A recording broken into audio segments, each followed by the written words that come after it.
Hey everyone, welcome back to the channel. If you are new to VPNs and wondering how to set up NordVPN step by step, this video is for you. I will show you how to get started in just a few minutes even if you have never used a VPN before. First, don't forget to check the description below. I have put the latest link to NordVPN with discounts and updates.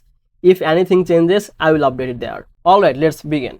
So first, go to the NordVPN website using the link in the description and choose the plan that works for you, monthly, yearly or 2 years plan.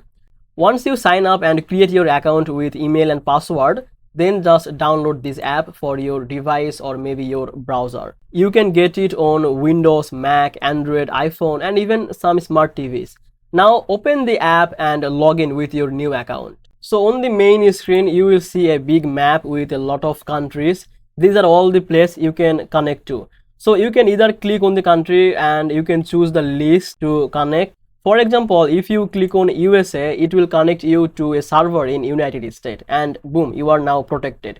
Your internet is now private and secure. You can also turn the threat protection on inside the setting, and these blocks add trackers and some harmful websites. I recommend to keeping it on. You can use your account on up to 6 devices, so install it on your phone, laptop and tablet. It works in the background and doesn't slow down your system. And if you have ever get stuck or have question, NordVPN has 24/7 support here. So that's it for today. Now you know how to install and use NordVPN like a pro, even as a beginner. So don't forget to check the description to get started, like and subscribe. See you in the next time with more easy tech tips.